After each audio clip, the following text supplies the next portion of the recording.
Hello. Hello, hello. Uh-oh. Oh, you can't see me. Hello, everyone. If you're watching this after the fact, make sure you check the timecodes for, or the description for timecodes.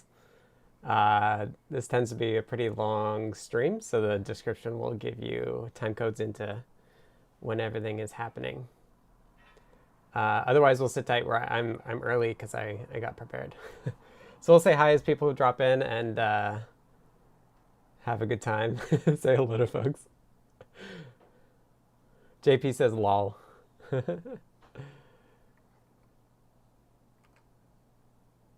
Oh, nice. There's a Flickr album for everybody dressing up.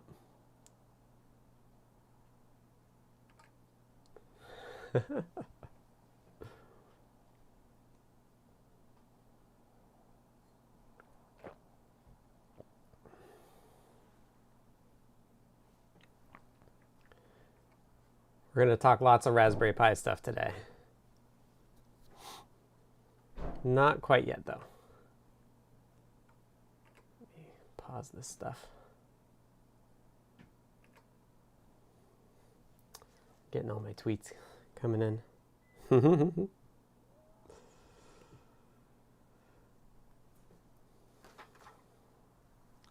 Spook's going to want to get on my lap. I'm going to get cat hair all over this costume.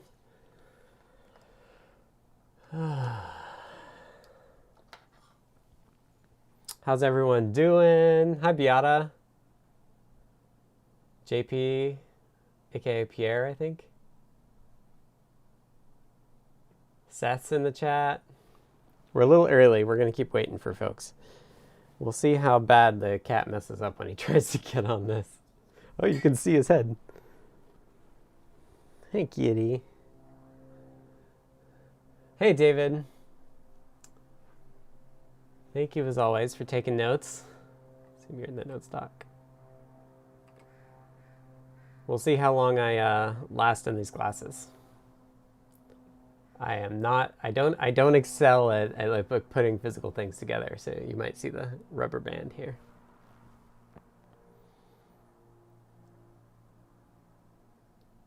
Hi, Naradoc. Hey, Andrew R. Hi, Minnesota Mentat. I have the windows open because I'm like this is a full body dinosaur suit. So, I mean blinka suit.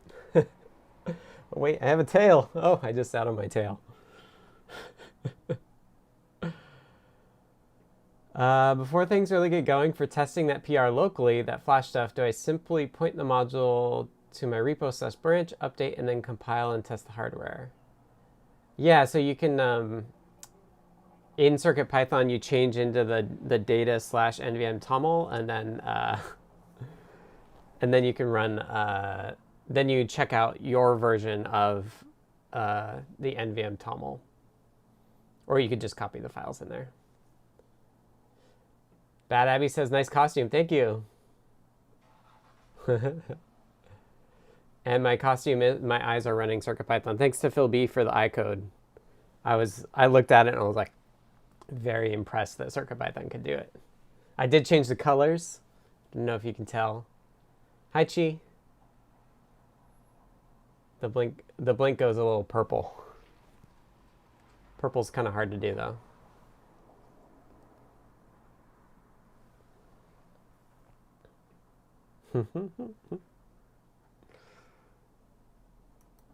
We'll get going just in a couple more minutes. If folks are new to the deep dive, welcome.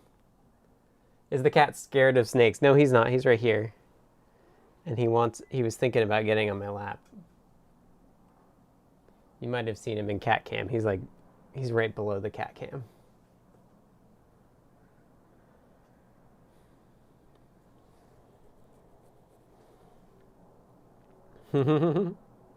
Yeah, props to my partner Becca who found the costume for me. I mentioned that Phil had dared me to, or Phil was asking me if I was going to dress up for my stream, and Becca took that and ran with it. Mark says, if you can do the whole deep dive in those glasses, I will truly be impressed. I'm not planning on it. I'm not planning on it, but I have to do enough at least so that we can get the thumbnail, because we should at least have the thumbnail with this. We'll see. I am noticing, like, when I'm reading the text, I'm adjusting my eyes. See? The cat's right under cat cam. He's like giant.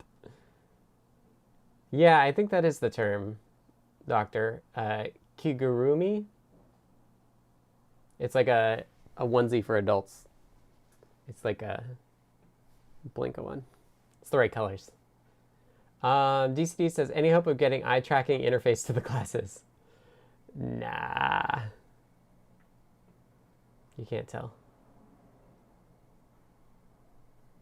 Hi, Doctor. I think I said hi to you. Hey, Love the Factory. How are you doing? DCD says, is it just accelerometer now? The eyes are random, as far as I know. You're getting, like, over-the-shoulder view of the cat. That's pretty cool. Mark says, he watched/participated in show and tell in the glasses. 30 minutes was about my limit before my eyes were buggy. Yeah, I don't really expect to go. I don't expect to go 30 minutes either, but we'll get going. We'll do housekeeping and stuff and see how it goes. Becca loaned me a frame of her glasses. But I'm definitely not a I don't have a 3D printer, so I couldn't 3D print the glasses, and so these eyes are great though. Props to Phil B again for doing those. Unexpected Maker, hello, nice wardrobe. Thank you. I did have another idea for a deep dive costume that I had after I did this.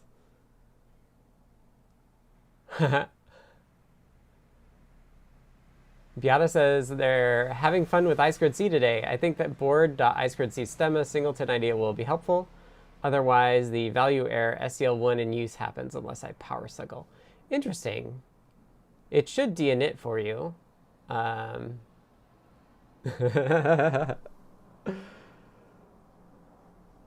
DCD says, does the eye filter out the LED grid on the glasses? Not sure what you mean by that. Hamslab says, oh man, I got a nice laugh when I opened this on YouTube. Hi, Scott. Hi, Hamslabs. And Mototimo says, the costume is plain awesome. Thank you, Becca. Yeah, she found it for me. And then I was like, ooh, I can add the eyes too. I can find the... I think I have the link. So bug me later on Discord and I'll find the link if you do want to pick this one up. I paid for faster shipping, so it was like 20 bucks, but then 10 bucks for shipping. But I was wearing it around a couple days ago. My wife was getting a kick out of it. Okay, we're past time. I think folks that were expecting to join have joined. The brain eventually see without the horizontal lines that the LED frame puts in front of your eyes. Is this a character I should know? So this coloring is meant to be Blinka. So Blinka is the CircuitPython mascot, which is, Blinka is like purple and pink on the belly and blue eyes. Blinka doesn't have the spikes, but you know. Yeah, thanks Nerdog for putting the emoji there. And Lamore totally called it too. We were in a meeting on Wednesday and I said, oh, and I'll probably dress up. And she's like, what are you going to be, Blinka? And I was like, no. So, hi Toddbot.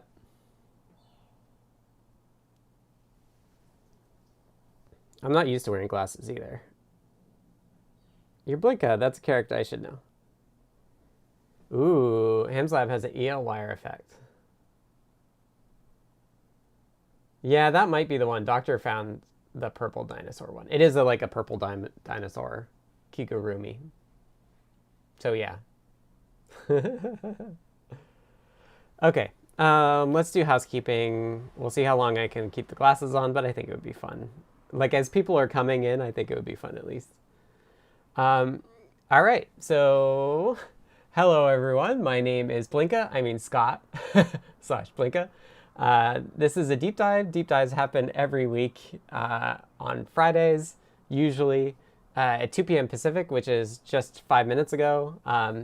Next week, or the week after, somewhere around there, the US will shift, and that will mean that the time for everyone outside the US will change.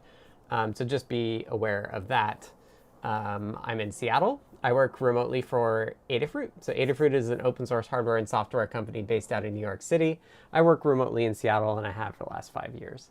That's why times are in Pacific. Hi, Dylan. Thank you for saying love the costume.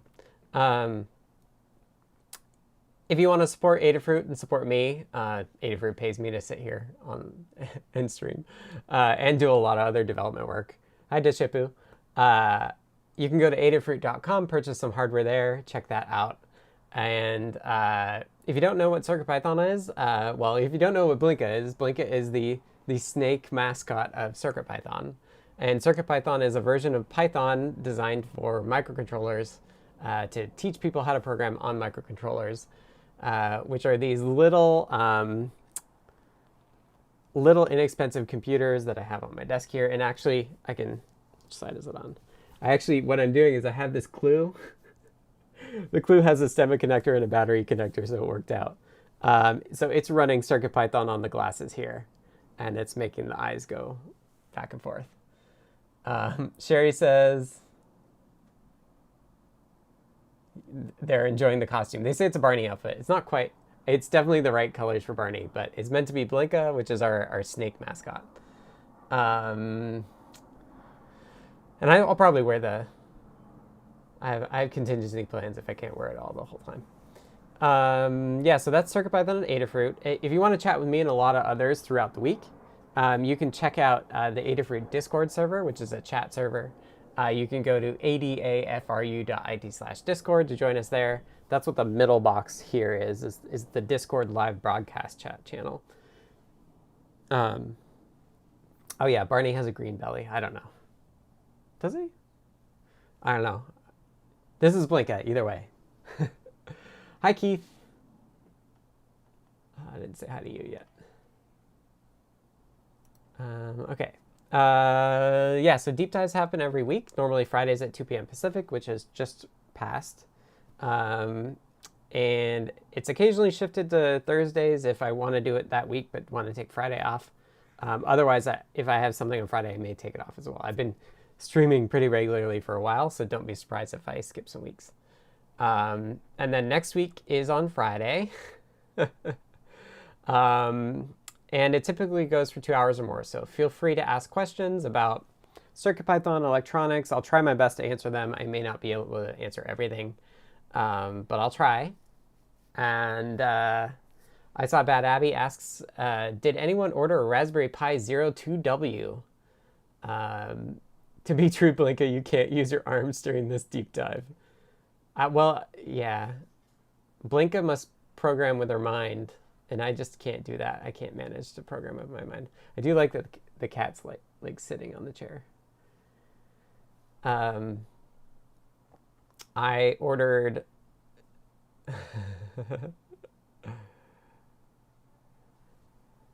No problem, Sherry. I'm glad you enjoy the outfit. Everyone's enjoying it, which is good. I ordered a Raspberry Pi 02W. I guess we should start there. I ordered it yesterday. It shipped out today from Adafruit, and it'll get here on Monday. So next week we should be able to cover the 02W. Hopefully we'll be able to get CircuitPython running on it next week. So let's just talk about that. Let's go to the desktop here.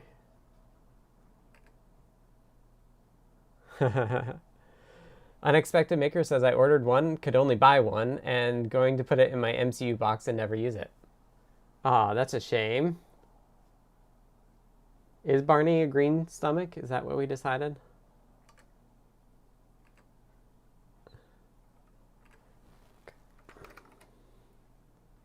Yeah, Barney's a green stomach. So it is, I'm not that close to Barney, which is good.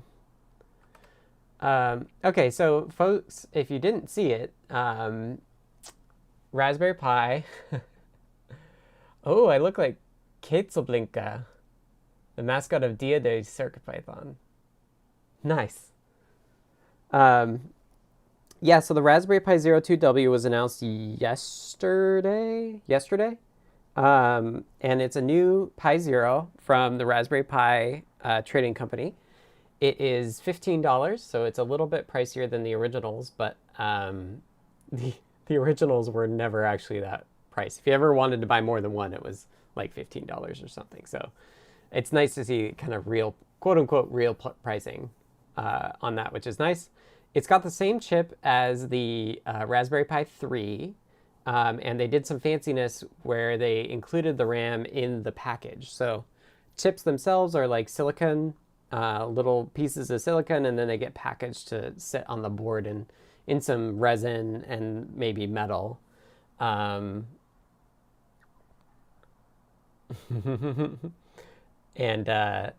yeah, so the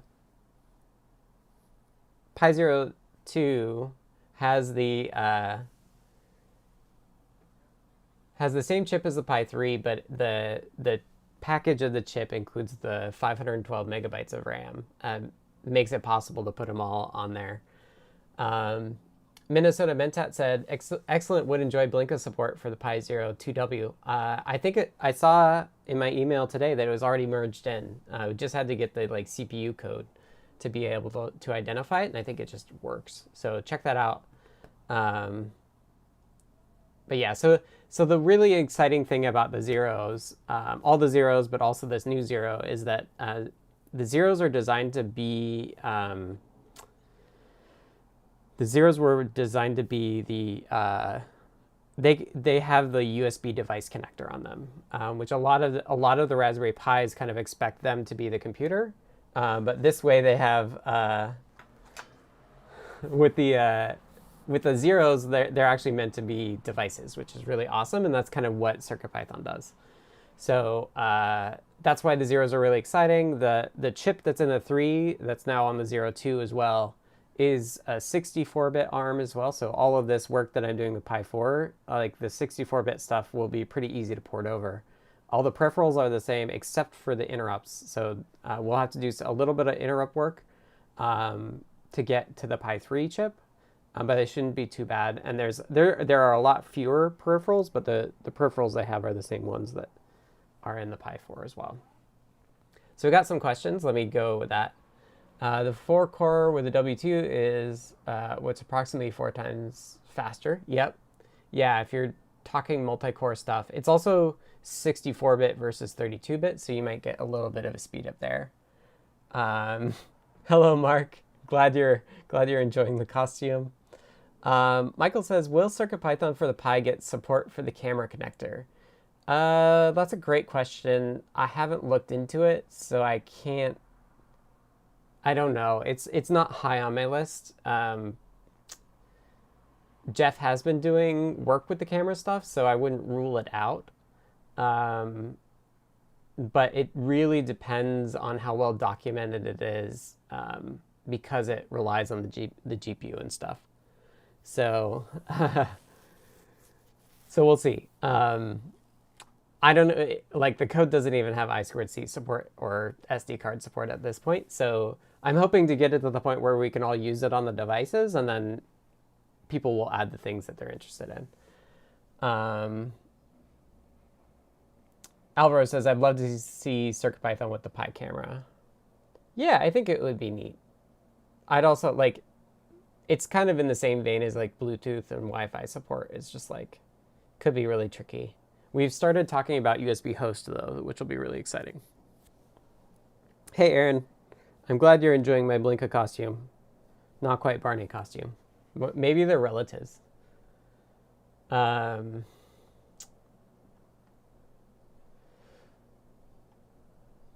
Somebody was saying...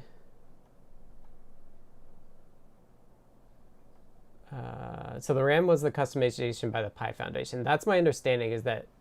So I think Raspberry Pi folks are trying to be more definitive between the foundation and the trading company, because the trading company is actually a commercial entity and the foundation's a nonprofit. So that's why they split raspberrypi.org into two, .com and .org. So like all of this product stuff is actually happening on the .com side. So yeah, their innovation was the packaging. The chip itself is not not any different from what I understand. They had to change the clocking a little bit just because of heat dissipation of the package, but I don't think the chip is any different.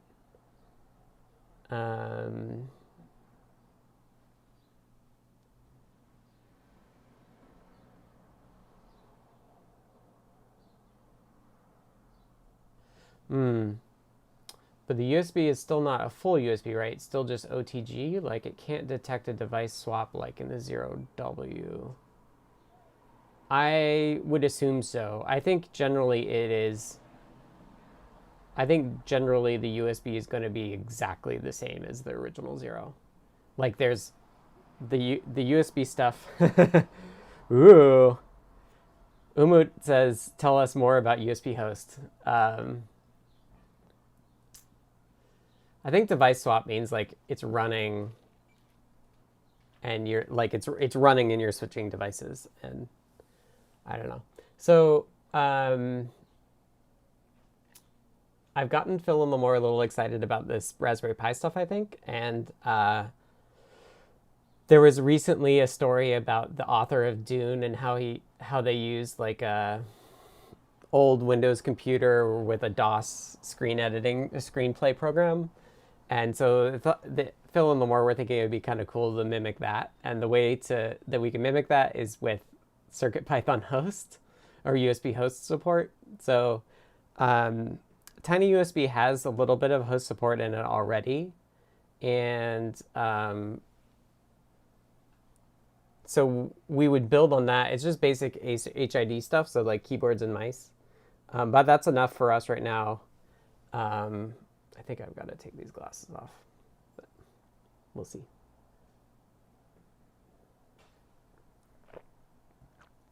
I've gone 20 minutes. Oh yeah, thank you for the article. So we thought it would be kind of fun to like reproduce that in CircuitPython, and Raspberry Pi actually came out with this Pi 400, which is a kind of all-in-one keyboard that has a Raspberry Pi in it, basically. And the way that the keyboard is connected to the Raspberry Pi bits is through USB host. So Todd would love to help get USB host working, MIDI host working. Yeah, make sure there's an issue on Tiny USB for it. I think that would be neat. The cool thing of if we got that working is that if you had a regular Pi 4 and we had USB host support, you would be able to plug a keyboard in and then use the regular Pi 4 just like you would the Pi 400. So like think about what CircuitPython means in a world where you're like only interacting with CircuitPython. That's the only computer you have.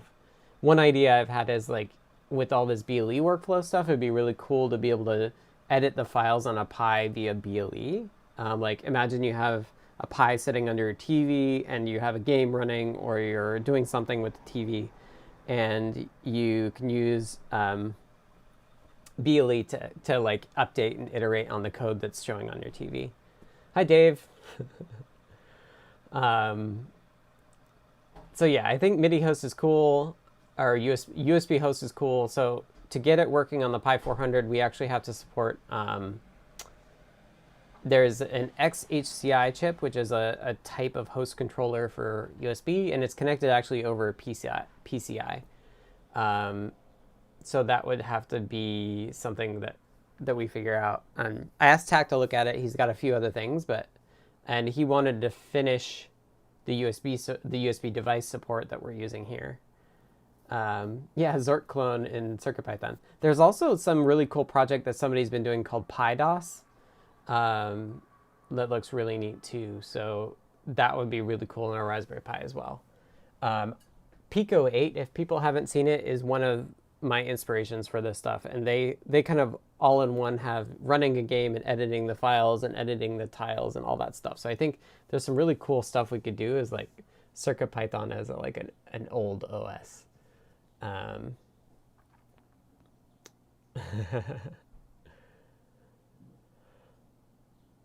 Okay. I think I'm done with these glasses. I like how they look, but I think they're throwing my brain off a little bit. There we go.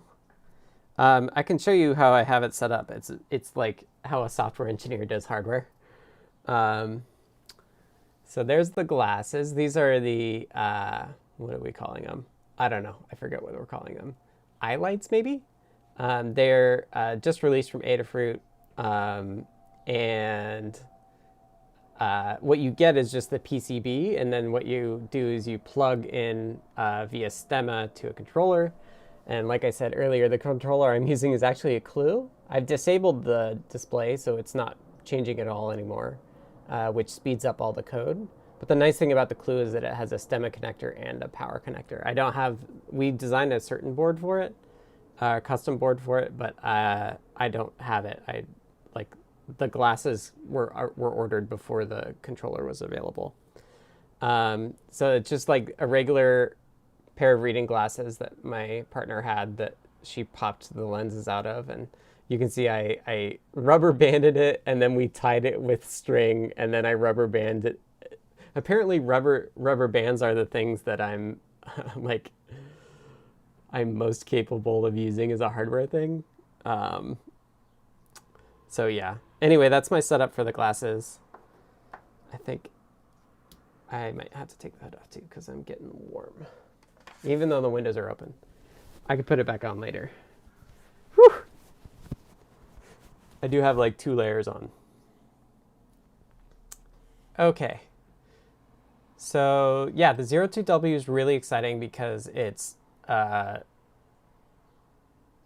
going to be a really good, like $15 for like a ½ gig of RAM that CircuitPython can use. I posted this as a reply to Raspberry Pi earlier. I was like, you know, it's not spectacular for Linux because it doesn't have that much RAM, but it's epic for CircuitPython, where we're used to being like in the kilobytes, and now we can have ½ a gigabyte or nearly all of that. So yeah, I'm pretty excited. I'm pretty excited that it's going to make it really accessible to have a USB device through it. Mark says, Halloween costumes always either so hot or so cold to wear. Yeah.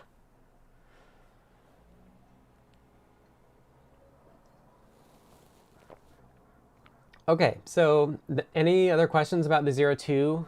I figure we'll probably be able to, we could work on it next week when I have it. Or maybe I'll work on it before, I don't know. It depends on how this SD card stuff goes. So the last thing on my list is really to get SD card support, because that will complete the kind of like workflow for CircuitPython, where you plug in the device. So kind of the Raspberry Pi flow will be is you get an SD card, you flash it with CircuitPython, you pop it in your Raspberry Pi, and then you will be able to plug your Raspberry Pi into your computer. It will show up as a drive with code.py on it, and you'll be able to edit the file, and it will run just like normal CircuitPython would. If you have HDMI, you can plug in HDMI, and you'll get the automatic display output on the HDMI display as well, which would be really cool. And I think that's the reason, like I said last week or the week before or whatever, like the reason that I'm doing this is really because of the HDMI. I think that's a really cool thing to give people access to, is like what they can do on their TVs. So what we have working right now is we have HDMI working, and we have the USB REPL, the USB serial connection working, and we have serial over UART working as well. Yeah, JP says 02 is the ultimate board for CircuitPython. Yeah, it was really good timing for it to come out. It is very much a good like step up. Although we'll see. One of the things that's going to be interesting is like how much of the hardware APIs work well on the Raspberry Pi, whether they actually support everything. Let me scooch this down. So that'll be interesting because like how well like I2C and SPI work and stuff like that will be neat. But the HDMI stuff is going to be really cool. So last week when we left off, I had showed that we had gotten all that working, and shout out to TAC for getting USB working. This week, TAC actually, last week it was working full speed, but this week it's actually working high speed. Although I haven't actually switched my copy of CircuitPython over yet, but on the tiny USB side, he's gotten high speed working on the Raspberry Pi 4 as well. So that's pretty neat. And that's high speed device. That's not host mode. So does the Raspberry Pi Pico support CircuitPython? Yes, it does, Andrew. Yeah, we launched, when the RP2040 launched, we had CircuitPython available as well. I had about a month head start on the RP2040, so we supported it as quick as we could, and it's been really nice because the RP2040 chip availability has been pretty good, and it's pretty good cost as well. So it's pretty neat, like RP2040 up to the Raspberry Pi 02 would be really neat. Okay, so let me switch to, so what we were looking at last time is that the HDMI was really slow. And I spent the good chunk of the start of the week working on that. I was convinced that the caches were not on. And I looked into this thing called the performance monitoring unit and spun my wheels a ton, only to realize that yes, caching was on, but I wasn't caching enough.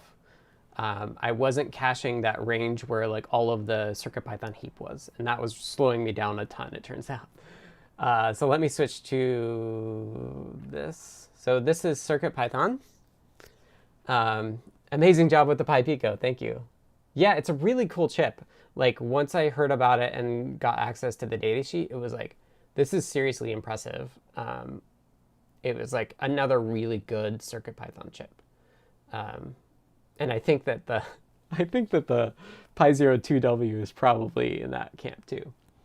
Anyway, so what we had here, it's actually the other way around. What is the other way around? Anyway, so here's the output. This is a slightly different resolution than what we were doing last time, and we can play around with that.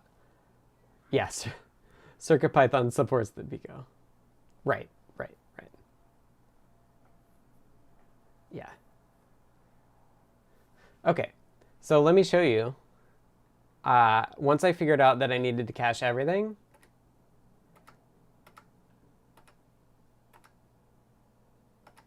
hoo-ha, Adam. Late to the stream, but I take it you're putting CircuitPython on the new 0. Plan is to do that next week. I don't have one yet. Mine's coming next week. Pi 0W or Pi 02W will be the most powerful CircuitPython device, right? Yeah, I think that's safe to say. It'll have the most RAM and it'll be the fastest. But yeah, so last time when we were doing this, the scroll was really slow, and it's really responsive now because I turned caching on for everything. So let's just play around with it. So this resolution is a little bit different. Let's just tweak the resolution to see how well it does at larger sizes. So this is actually, oh, you can't see. Mergala Lub TV says, sorry, what is CircuitPython? So CircuitPython is a version of Python designed for microcontrollers, which are very inexpensive computers that come on little electronics boards. I'm actually running it bare metal, meaning without an operating system, on a Raspberry Pi here. So this is not running on my computer. This is running on a separate like Raspberry Pi compute module. So I can do all of the sorts of regular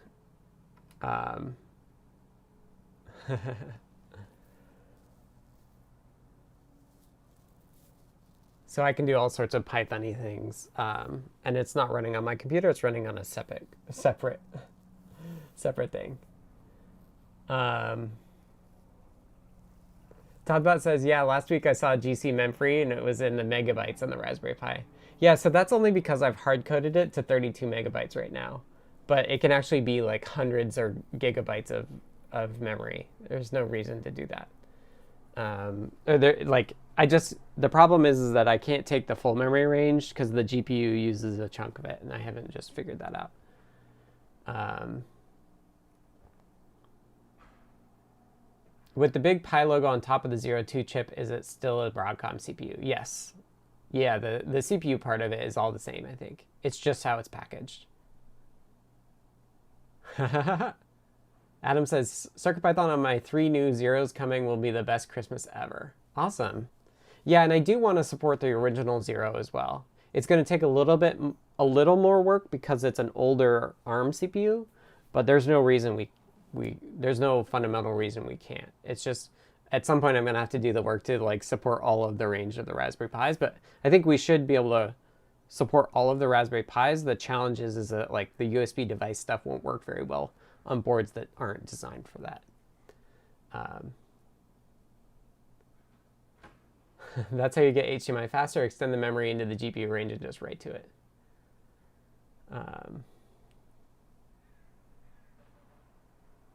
Yeah, so the way that...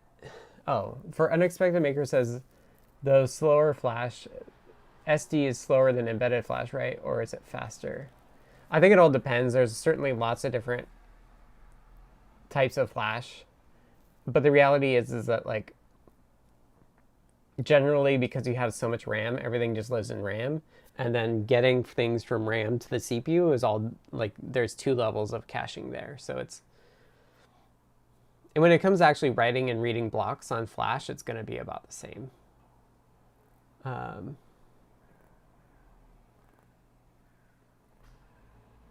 Pi... I assume it's not the Pi Foundation, it's the Pi Trading Company.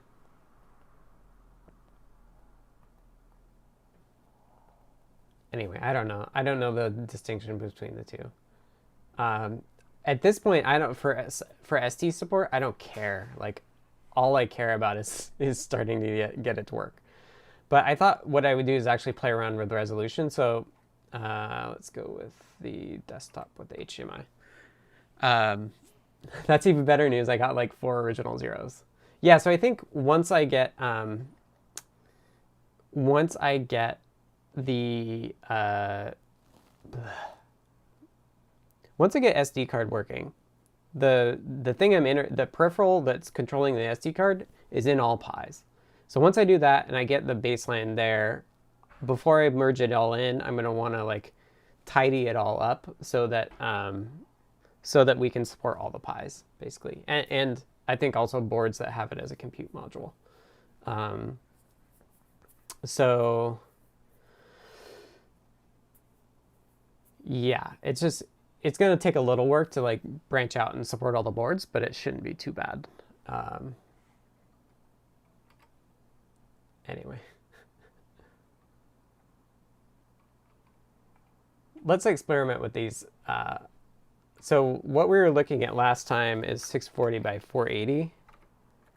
So let's just do a build. And one thing we can do in the future is we can actually detect and decide on what. Oop. Send op. I think this needs to be...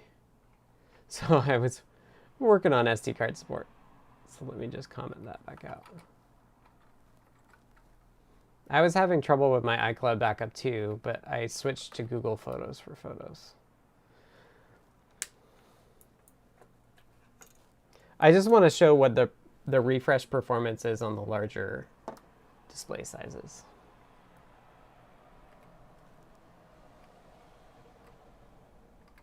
Because I think it's a little noticeable on 1080p, but it's not too bad. If I remember right. I just tried it once and was like, I kind of like how cute it is when it's all chunky.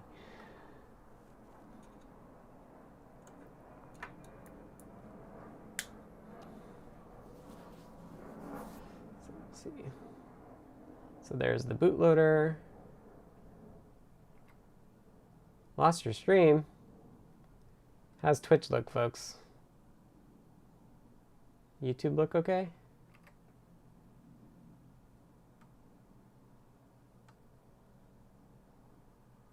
It looks okay from here.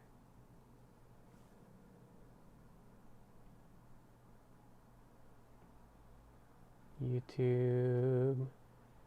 You see the REPL, okay. YouTube, okay. Yeah, if you're on Twitch and it's not working, go ahead and slide over to YouTube. It looks like it's working there still. YouTube.com/Adafruit will get you there. Okay, so here's the 640 by 480 REPL, and we can see it's still pretty quick. Like maybe it's not perfectly fast. Lototimo says, looking forward to receiving Pioneer and trying out this bare metal CircuitPython on the CM4. Thank you, Timon and Tanu. I should get mine out. I haven't tried it on mine. I have an early pre-production one. Have a good one, Doctor. Have a good walk. I'm going to go for a walk after I'm done streaming. Got to go get some groceries. And just for comparison's sake, let's try 1080p and just see how it is. Because it does work. It's just a lot of pixels.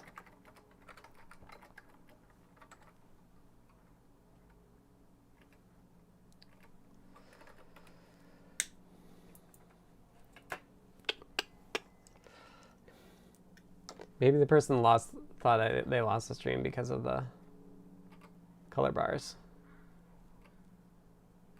Color bars are okay because the Pi is off right now. You shouldn't see color bars on the one that the box where my picture is. Oh, the cat's still there. Okay, so this should be in 1080p. I think it does get squished. I assumed it was my Twitch that messed up. Oh, so it is Twitch that. I guess they didn't hear me.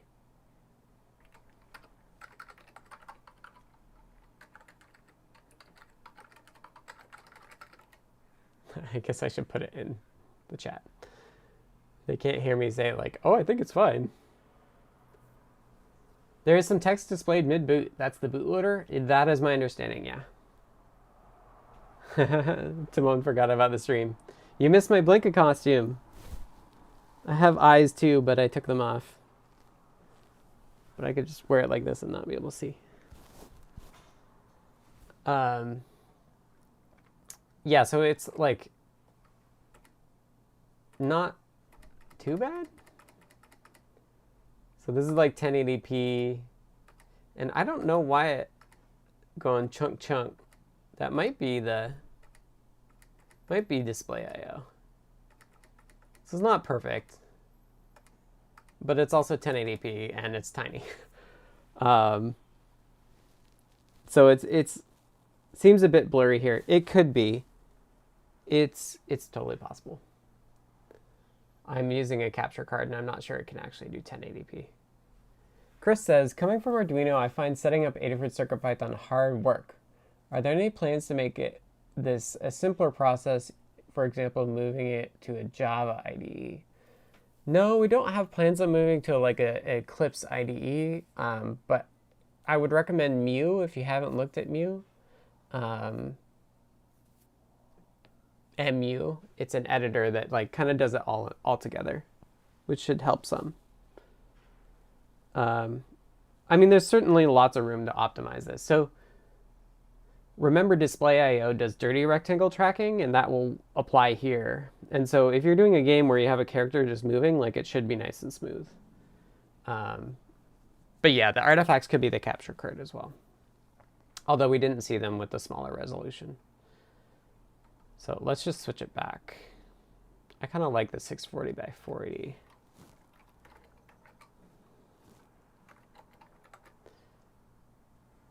Mu is definitely a good experience, yeah. Yeah, I recommend that. We do try to, one of the reasons that it's more confusing is that we try to not keep you in one editor like Arduino does. We do want to be more flexible and work with more things. That's a goal of mine. Looks like Twitch is still not loading.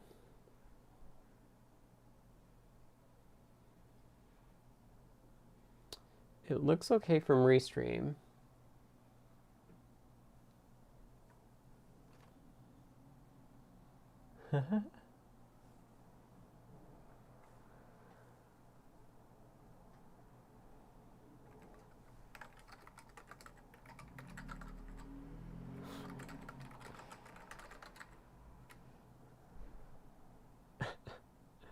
Why isn't it loading? Oh, and she points out that there's a VS Code extension that can help too. Keith, thanks for the link.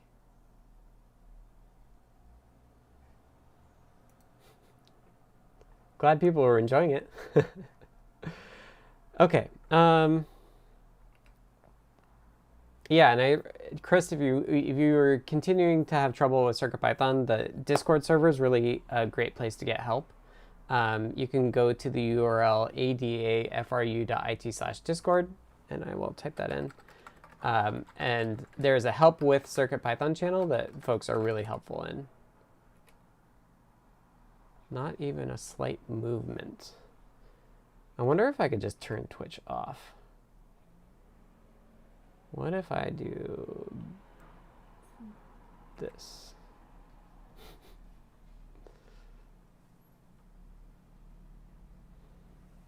I think it should be off. Maybe if can I turn it back on?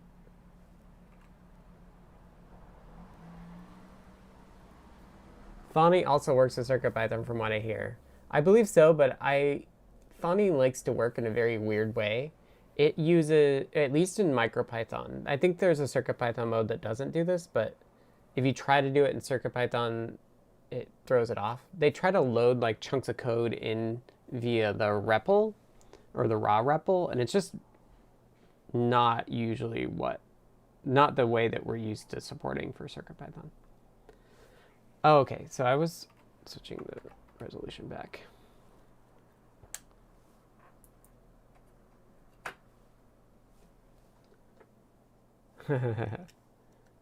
Python 3.10 has deprecated distutils. Spent my day on that for the Yocto project. It's nice to not worry about that with CircuitPython.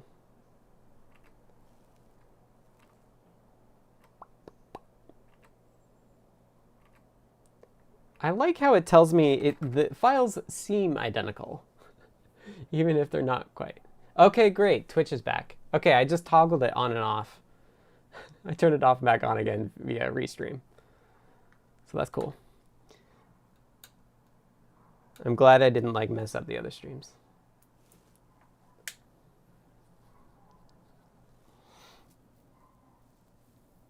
Yeah, so that's the bootloader that you see blip there. And you can also see my SD card print debug.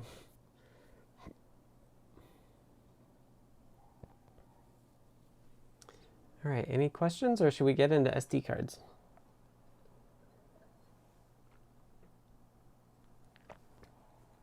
So usually what we would have in CircuitPython is we would have some flash either inside the chip itself, or we would have flash on the outside of the chip and in a like SPI flash configuration.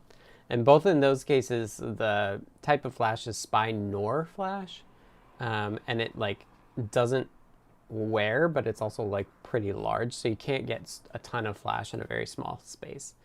But things like eMMC chips and SD cards, which I guess basically use the same protocol, they use what's called Nand flash, which you can have higher densities of, but over time it wears out. And so what you have to have is you have to have a microcontroller inside of the SD card that will balance how all of the chip components, like the NAND flash itself, is used to balance it out so that it doesn't just like stop working really quickly. So there's this protocol that the SD card folks and eMMC folks support. That is how the host computer or whatever talks to the SD card. And I'm implementing it for the second time. Should you have some knowledge of Python before learning CircuitPython? I don't think so. I don't think so, Dave, but you should feel free to use Python resources to learn Python as well. Yeah. Pi 4 is ARM64, so theoretically you could port CircuitPython to the M1 chip. Yes. Theoretically, I could port it to every chip. But it gets harder and harder and less interesting. Like I said, the Pi is really interesting from the perspective of HDMI and low cost HDMI. Chi says they learned Python by writing CircuitPython. Yeah, so the core, and Dylan did as well. So the core of Python is just like the core of CircuitPython is like Python. So just we don't have great resources of like how to learn Python with CircuitPython. Just take a look at Python resources for learning Python. And then they should apply to CircuitPython as well. Something we've thought about.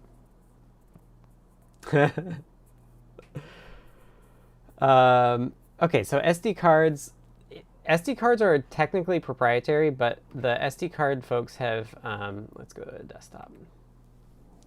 I don't think I need to show the HDMI stuff anymore if we're going to be working on SD cards here. To be honest, not sure why I would use bare metal CircuitPython over Blinka. So the reason that I would do that is, and Bruce took it away.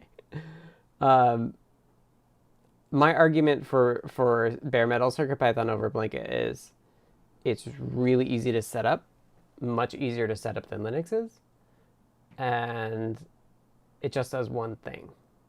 So it's easier to maintain as well. So that would be my pitch.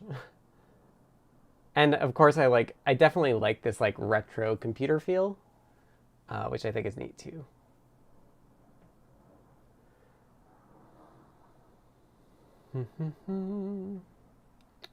Okay, so let's see here. Spelling mistake. Well, I answered your question. So we looked at this. And I don't need that. And I don't need this. So here's the implementation. This was originally based on some MicroPython code, but I went through and redid a lot of it. So this is a Python implementation of how you talk to a CircuitPython, or not CircuitPython, to an SD card.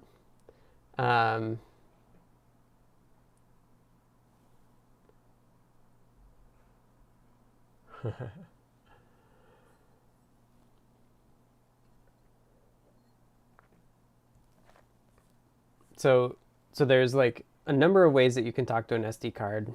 Is that smaller font than normal? Yeah, I haven't made it bigger. I can make it bigger. I think I usually do. I'm a little afraid of making that go away all the time. So here's a version of the code that I did a while back in 2017. And it is just pure Python using SPI to talk to micro SD card. So micro SD cards you can talk to via SPI, but the faster speeds that you want, the more kind of data lines that you want. So you can get, instead of getting 1 bit at a time, you can get 4 bits or 8 bits at a time. So this is just a version for SPI, but we'll be looking at the wider version a little bit too. Timon says, I'm currently building automation to set up a Pi image for use with Pi Nora. Otherwise, it would take a long time to get it going from a bare image.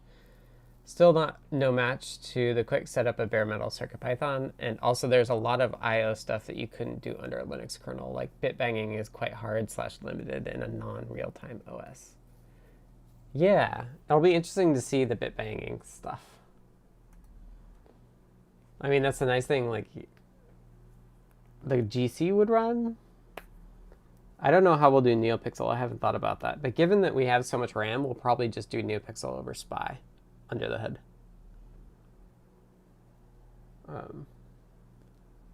Be nice if this chip had a PIO in it. Let me tell you that. That would be amazing. Hi, Dexter. Okay, so I did this driver. This is one of my references for it. you can see initialize card. You clock the card, and then there's a sequence of stuff here for doing initialization, reading the card, figuring out what its capabilities are, stuff like that. So that's what this code is doing. Man, my brain is not here. Can you tell it's Friday afternoon? This must be the costume. So yeah, this is one reference I have. Another reference I've been looking at, and I kind of want to show this, and I kind of don't want to show this. So there's this awesome BZT source Raspberry Pi tutorial. And they have this example for read sector, and I'm looking at sd.c. She says, I can't wait for the hopefully inevitable Raspberry Pi with PIO. Yeah, that would be amazing. That would require like a whole different chip though, so who knows.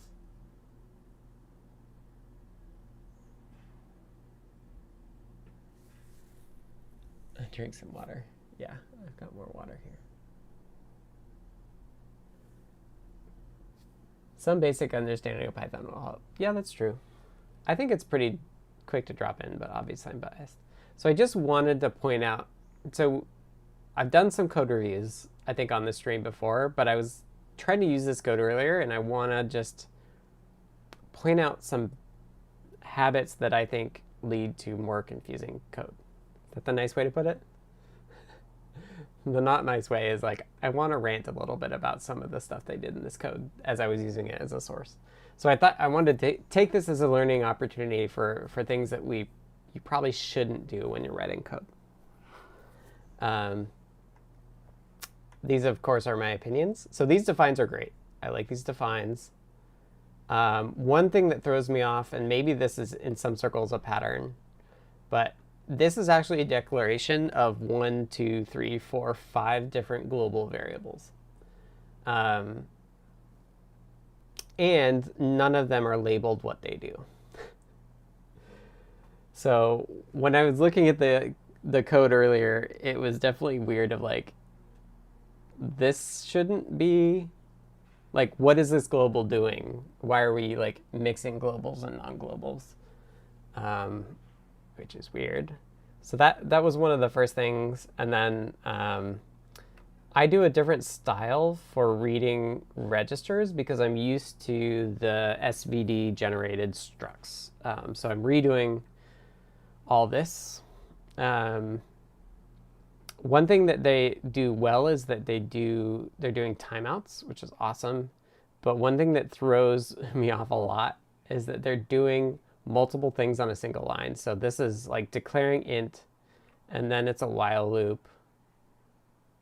And one thing here is like this statement here is inside the while loop, but they don't have the curly braces, which makes me, boggles my mind too. In my opinion, you should always have curly braces. Yeah, Raspberry Pi just announced the build hat for Lego, and that has an RP2040 on it. I was wishing they broke out USB so we could run it just with CircuitPython directly. Like, it doesn't need to be a hat. Just like talk to it directly, or like just use it directly from CircuitPython, in my opinion, of course. So that's one thing that really weirds me out. They do these multiple declarations. So like R and M, I think, start with this value, but maybe I'm wrong, or maybe R is not initialized. That, again, they're like putting, I don't know why they're insisting on everything to go on one line, and then you can see like this else here, which is really throwing me off.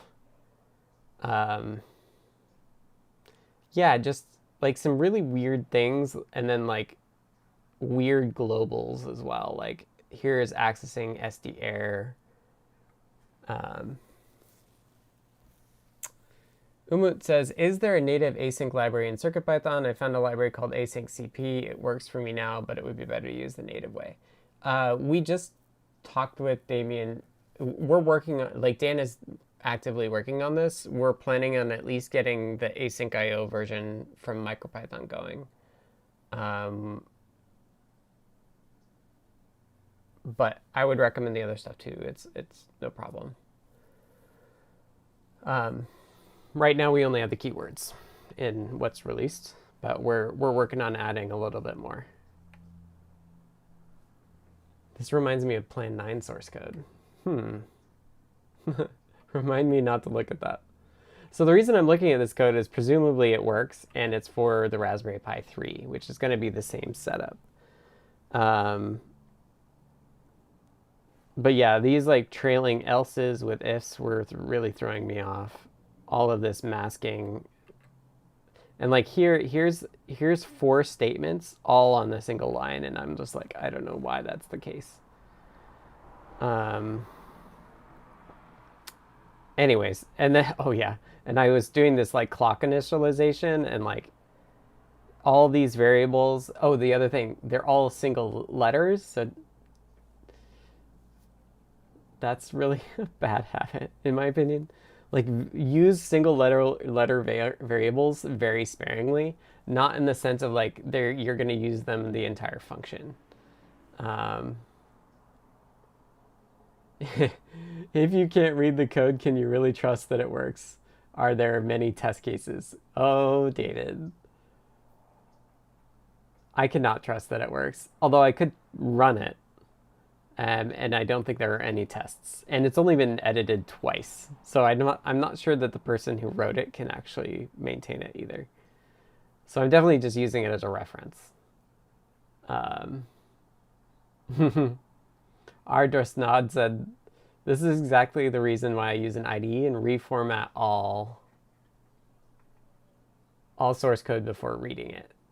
That's a good point. Could a lot of these large if groups be switch statements? They could. They could be switch statements.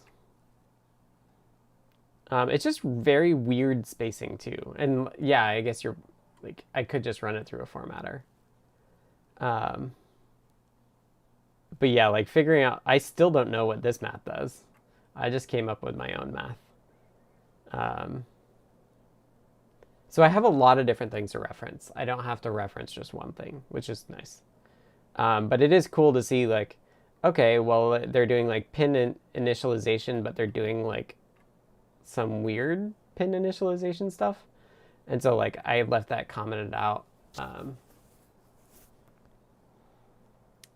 And host version, and like this is setting a global. So I guess one thing for this code is like you could change the naming style for the global state.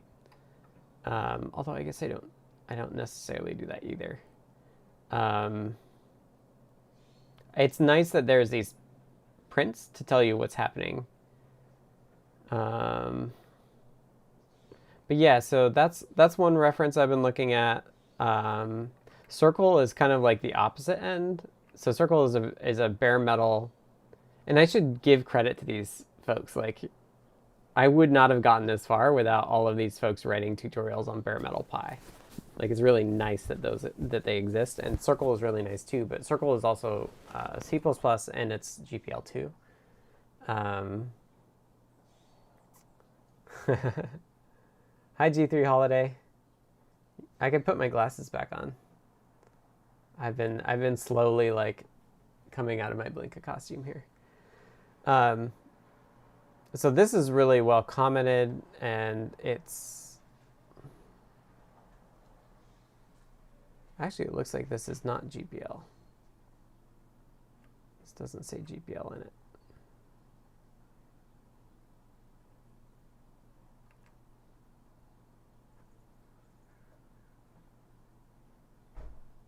It might be more liberally licensed, but it's C++.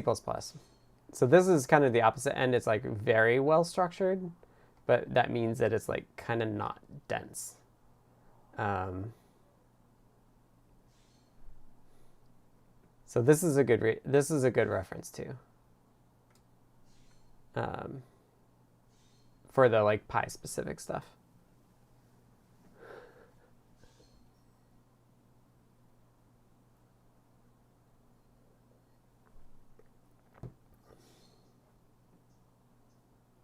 Simple I2C debugging interface, but when I say this Adafruit board being demoed on YouTube, didn't realize the hoops required.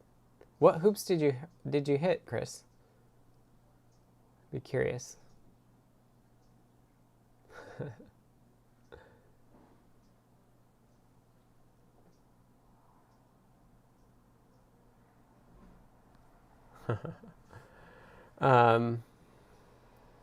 The deep dive times will change in a couple of weeks because the US has not done the daylight savings time yet. So be aware of that. Get base clock is nice. I'm actually ignoring this and just using a default, which I think is right. But yeah, let's just... Oh, I guess I should also point out that the full specs of SD cards are gated behind the people that actually pay for it, but they have simplified specs that you can download off SDCard.something. SDCard.org. You can get these simplified specifications. You just have to read the thing that agrees that they own it still. Which is silly. But I did that, and so I have these things as a reference as well. So they're giant PDFs with no table of contents. Well, no table of contents that shows on the left here. They do have a table of contents. It's just not browsable like I usually browse it. But yeah, there's cool. Christian just jumped in and said, hey, excited to put CircuitPython on the new Raspberry Pi Zero. I've got one on the way and I want to give it a try. How's that effort going? Mine comes on Monday. So it depends on how quickly this SD card stuff gets done. Because I want to do that first. Like, it's not really CircuitPython until we have the Flash that you can write code to. And that makes testing easier too, right? Is if you can actually write code to CircuitPython rather than having to like copy it to the REPL every time.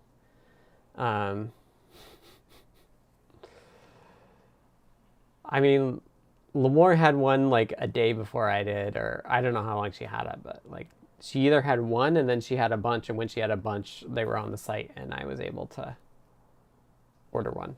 And I ordered it next day, like they pay for me to do next day. The problem is that I ordered it last night after shipping went out. So it was shipped this morning, and next day is business day. So I'll get it on Monday. Yeah, the YouTube chat lag is slow. I have it set to normal latency so that the auto captions work. If you want it faster, I think the Twitch stream is going again. Oh, Christian says, I also meant the normal Raspberry Pis. Oh, we've made lots of progress. Let me show you. I think it's still on. This is the REPL that you can access over UART or USB.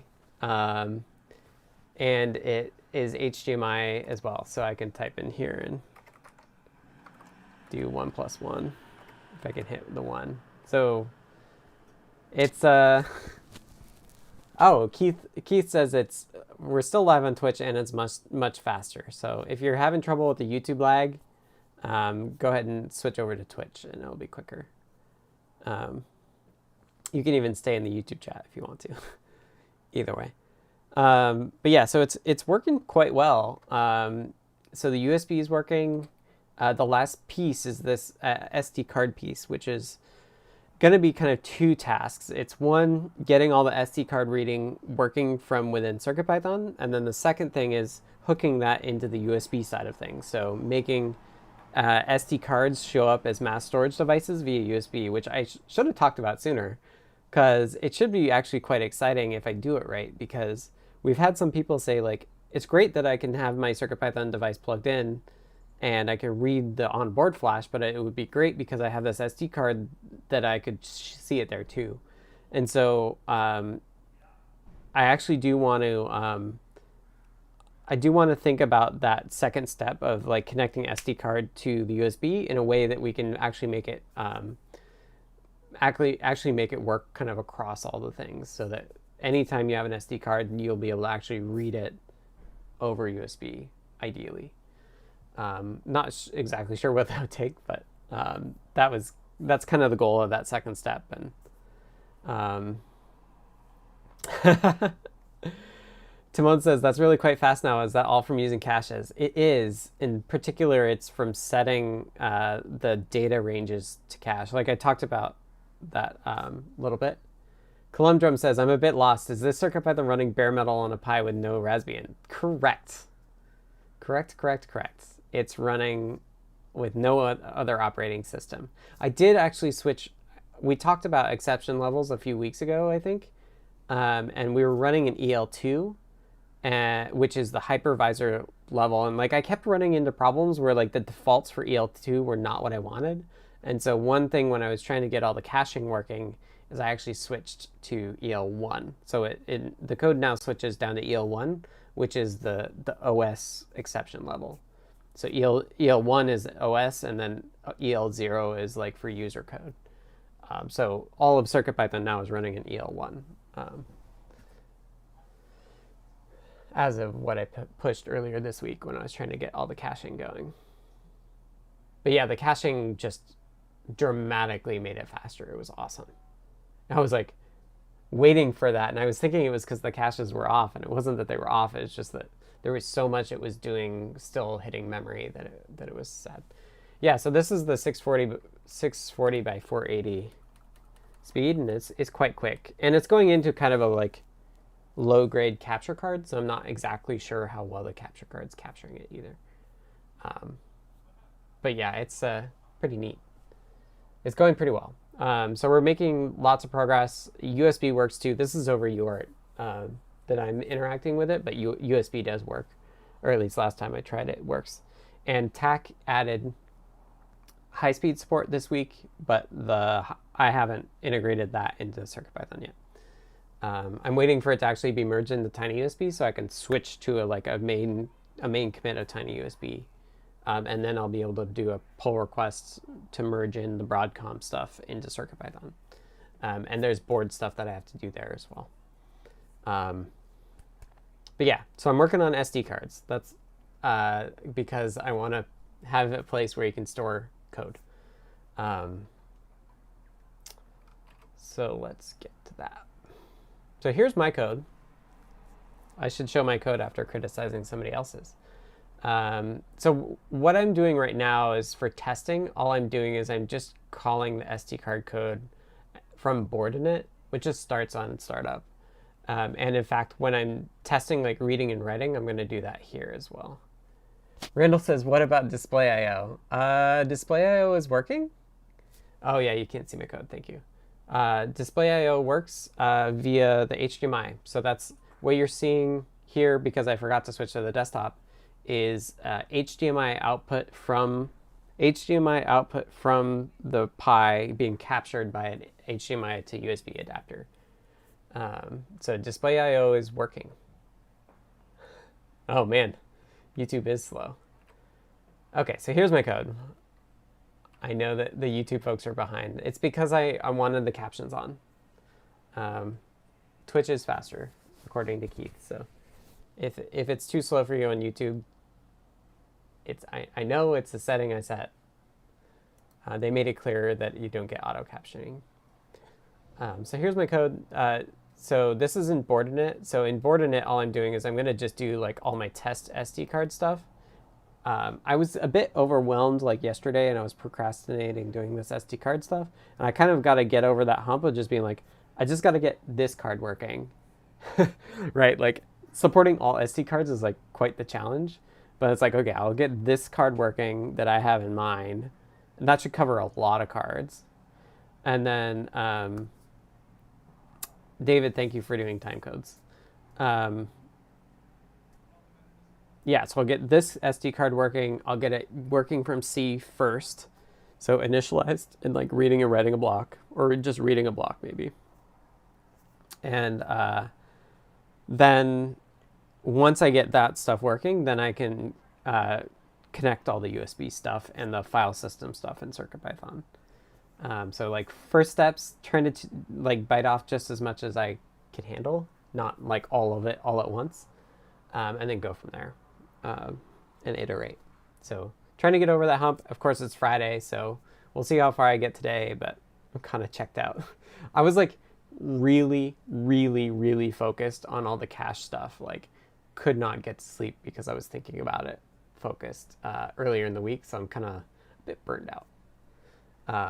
But I feel like I've recovered a little bit here. So let's take a look at this SD card stuff. It should be pretty straightforward. So we already have this API called SDIO. Oh, Todd, you're gonna get you're totally nerd sniping me. With this big chunky font, CircuitPython needs to implement CBM ASCII to get cool map building letters. Let me tell you what I was thinking about. Because we have so much RAM, let's take a detour, shall we? So that I don't have to work on SD card stuff. Mark says that's how this Friday is going too. I feel ya. It's totally okay. So I was thinking about this. Like, one thing, thinking about the fantasy console, fantasy space, which is like, people of a certain age are nostalgic about BASIC and learning computers in the BASIC world. And what I'm really hoping to do with CircuitPython on the Raspberry Pi is to mimic that, but modernize it. And so there's a couple ways that I was thinking about having it modernized. And what Todd's talking about, where you can build graphics out of a grid of characters, is really cool. But there's two things I was thinking we need for that. One is, so nerd fonts are really cool. I don't know if folks, I think we've shown this before. So nerd fonts are where all of these icons are merged into a font that also has characters. So I don't know if they have a, oh, let's not know it. So it's kind of hard to see, but there's like different sets of like power line symbols and font awesome and weather icons, palm icons, material design icons all get merged together by this project Nerd Fonts. And if you look at downloads, what they actually have is they have different fonts that you can have that have been, they've taken all the characters and then patched all of these icons into them as well. So I actually have that like in my terminal, like I use Nerd Fonts. Which is really neat. So I was thinking one thing we need for CircuitPython on the Raspberry Pi is we need a giant bitmap of like all of the nerd font, so that that's one thing people can use to like construct these images. Very similar to what ToddBot's talking about with the C64 style. So I think this is like the modern version of that. Does CircuitPython use Unicode strings? It does. So that brings me to the second thing. If we do Tweemoji, so Twitter has open sourced their emojis, turns out. Where's the website? And those are the emojis that are used in Discord, which is very neat. Where is the... Oh, it's right here. So this might look familiar. So this is the emoji that you get in CircuitPython. And it's all open source and attribution licensed. So another bitmap of things that I thought would be really cool is actually to take all of the Tweemojis and put them in a giant bitmap. So you could do that, like, I'm making a game with all these characters, but the characters are like different emojis and things like that. I thought would be really, really cool. And just to show, I don't know how to type emoji on the computer, so I'll copy and paste one. So if we just go here, you can copy it, and if you look in here, this is CircuitPython. And if I just say s equals the emoji, it prints there. Let's see what it happens on display IO. I think display IO will be confused. Yeah, so display IO doesn't know it, so it just omitted it. But it does round trip correctly here. So now if I print S, it will like print the Unicode character back to me. And I've done some work to make sure that if you put Unicode in file names and stuff, it will work as well. I got pretty wild with it when I was on mobile, and like the emoji keyboards right there, like, it was pretty fun. Oh, the other thing I was enjoying is that you can actually use it as variable names. So you can say like smiley face is hello, and then print smiley face, and you get hello back, which I think is pretty neat. You want to go out, kitty? Oh, I got to take my mic off. I'm gonna let the cat out. Hold on. Just a sec. Don't want to get clotheslined. Spook! Spook! Come on! Time to go out. You made me get up. No?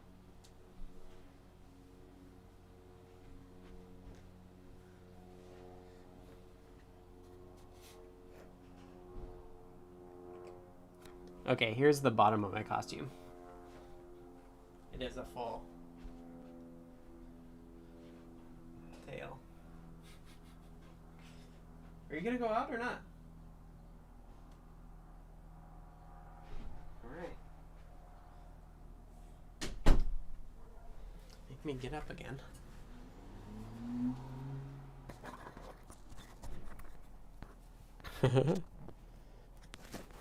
Oh, I need a OBS template update.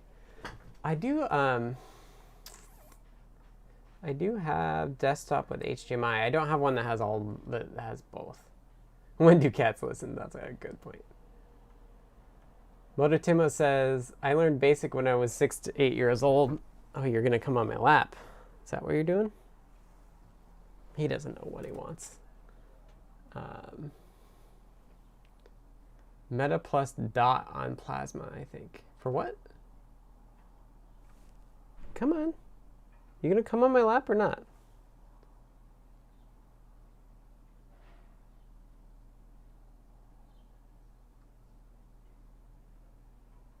When they feel like. Smiley face variable names have become a valid single character variable name in my lexicon. Yeah, I know, right? Anyway, I thought that was kind of neat that all works, and a lot of that is thanks to the MicroPython folks. I just had to tweak a little bit of stuff, but have a good night, Dave. Sleep well. Maybe when daylight savings hits, it'll shift it for the better for you. I don't know. Hopefully. No need to shrink it down to an 8-bit code page.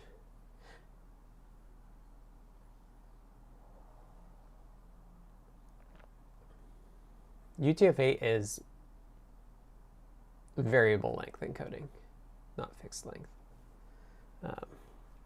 Kitty. He just wants pets. He's like, yeah.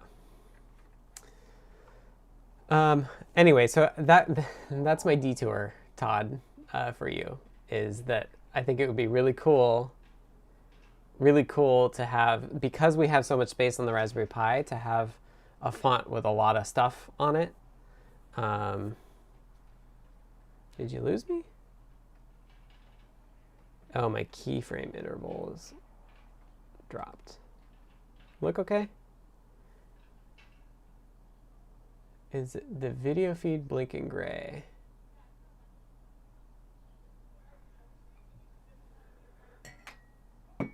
It might be Restream having problems. In CPython, you can only use Unicode characters and variable names if they belong in the letter class. Seems like Twitch is having some trouble. Although Restream's telling me I don't have enough keyframes. Don't go that way. Come up this way. You know how to get up here. He wants, I have the my keyboard like set further back. Oh, so this is not valid CPython? Adafruit Python's being a gig download. I don't think it'll be that big. I downloaded all the emojis and it's only like 3 megabytes for a 72 by 72 PNG of everything. Well, that makes me a little sad. Maybe CPython should change what they can have as a variable. We'll push them for it, right, Spook? Okay. Let's get at least one step further. Oh, nice. Let's get one step further, maybe more, on this SD card stuff. It should be pretty straightforward. Okay, so that's the outside. This SDIO interface already existed. If he goes over to the door, this cat. Unicode and emoji variable names was one of my favorite features of Swift when it came out. So let's see. So let's do this send if condition and get that working. So what I have here, and you can't see it, sorry. So this is, again, we just need to figure out how to have like the chat control what view is showing up. So this is the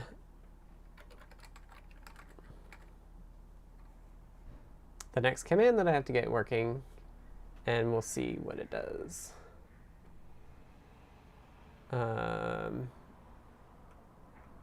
So this is an SDIO SD card, and you can see here's like the pin setup stuff that I didn't do. Yeah, it makes a remote door opener, or forces the cat to stay in here.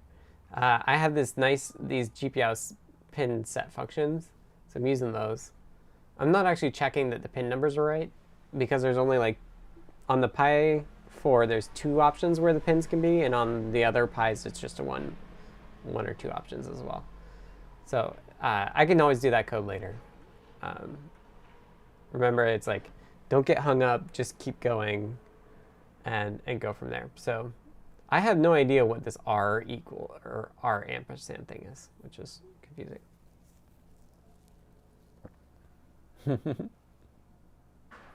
Oh, I get it. I didn't get it, Mark. Pi equals 3.14. I like to help start a foundation to give away boards to kids to learn CircuitPython. I think Adafruit might actually have a .org now. I think they set that up. So maybe email Phil and be like, do you want to do this? I don't know how it works, but. All right, I'm getting distracted. So we want to send this command.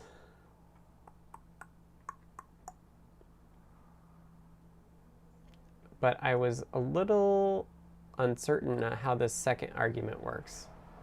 So there's a couple things we can look at. Let's look here. Let's stop getting distracted by fonts. And there's a couple of places we should look. One is this SD card. So how do we initialize the card here? We do it.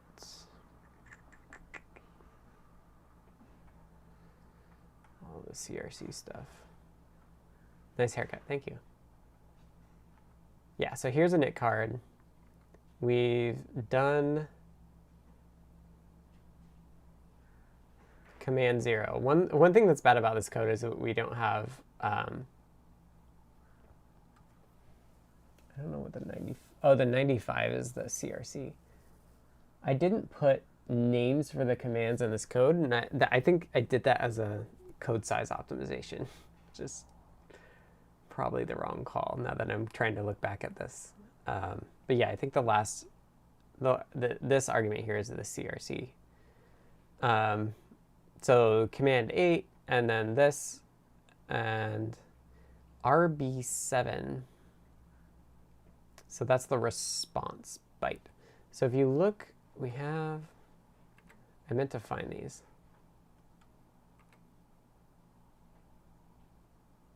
On Twitch, there's a lot of solutions with Node-RED and a module that talks to the Twitch API, and you can trigger OPS changes.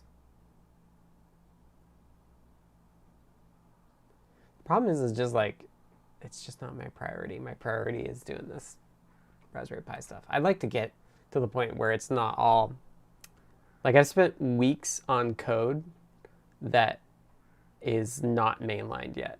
So it'd be nice to do that. It's good to review your own code when you've forgotten. Yeah, I'm doing that now. The code's changed a little bit since I wrote it. Like the CRC stuff I hadn't added. Somebody else added that, I think. But yeah, so I think this is the, I don't know what this send if condition is. So let's find that in the docs. So it's in here. Functional description.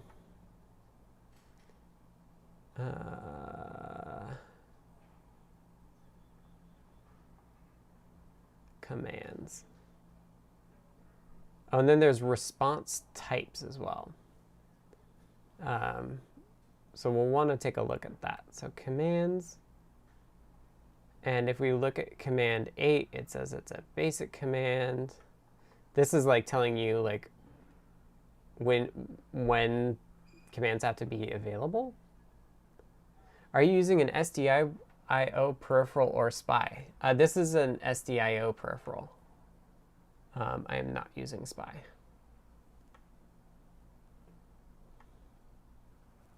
What commands are mandatory? And then this is what they are. And they have these nice abbreviations. So I found in the expressive IDF, they had pound defines for these. And they had gotten them from OpenBSD, I think, which is cool. So the send if condition sends the SD memory card interface condition, which includes host supply voltage information, and asks the card whether the card supports the voltage. So do you want to come up or you want to go out? Kitty. Are you going to stick around for when we have to say goodbye to folks? He's like, I couldn't wait that long, Dad. You have to pet me sooner. And then it says, let's just go back here to the responses. And it's response format 7. The card's supported voltage information in 3.3 volt range is sent by the response command 8. He's getting anxious. I think he wants to go out. So I think what it will do is it'll just echo it back to us.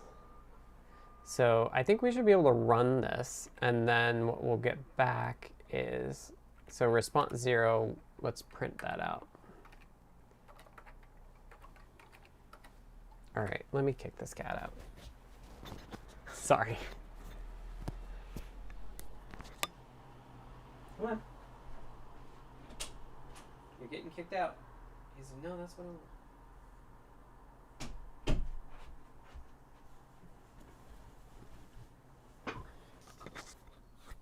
Although, like yesterday or this week, he actually meowed at the door to be let in. So I was going to say that this is the last of the cat, but who knows? Okay, so let's just do this, and then we'll print out the result. And let's do it as hex. Let's just go one at a time here. And if SD error, return SD error, which is like, it's a global, which is just like, so weird. And then let's see what this does. So, well, let's get that far. This is complicated.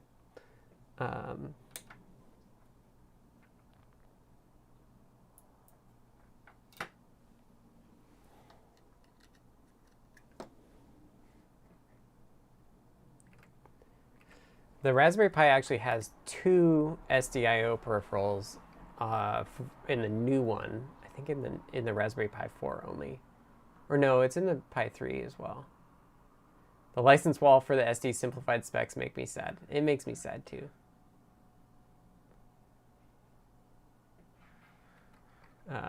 Makes me sad too. and they make you scroll down to download it, like that means that you read it. Sync.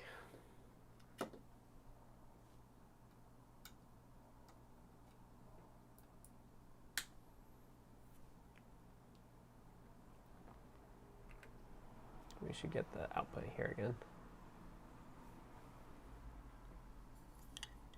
We got 0 back.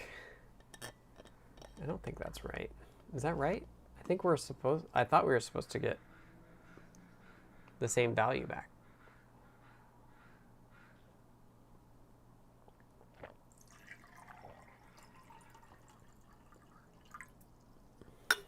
I think I'm supposed to get the same value back. What do we do in the Python? Do we check it in the Python?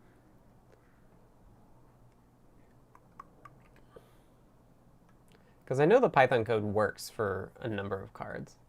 So it says command 8, this thing, data block false, RB7 equals R. What is R? R1, idle state or illegal command. So let's see what command does.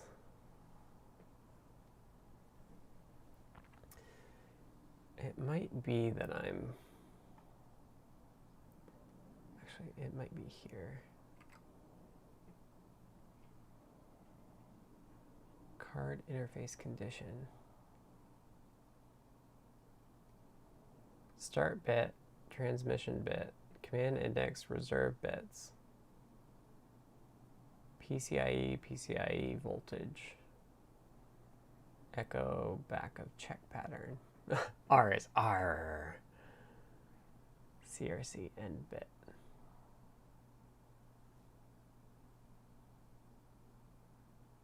The card that accepted the supplied voltage returns the R7 response. Not supported, not accepted. I feel like we should get the 1.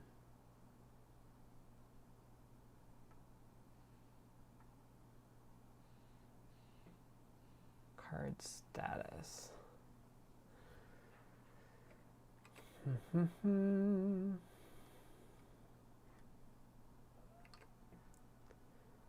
how do we get a response back?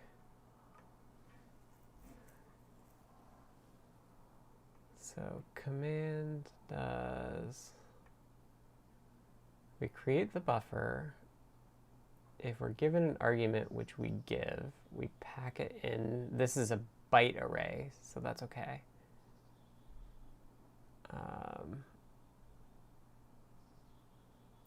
And then the response buffer.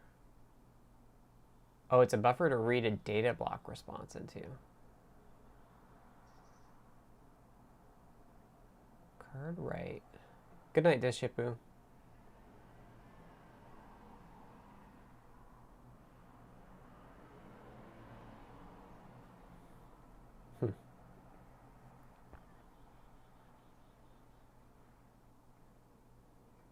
But this is the SPI interface. So let's take a look at the other example. I mean, maybe that's fine and we should just keep going.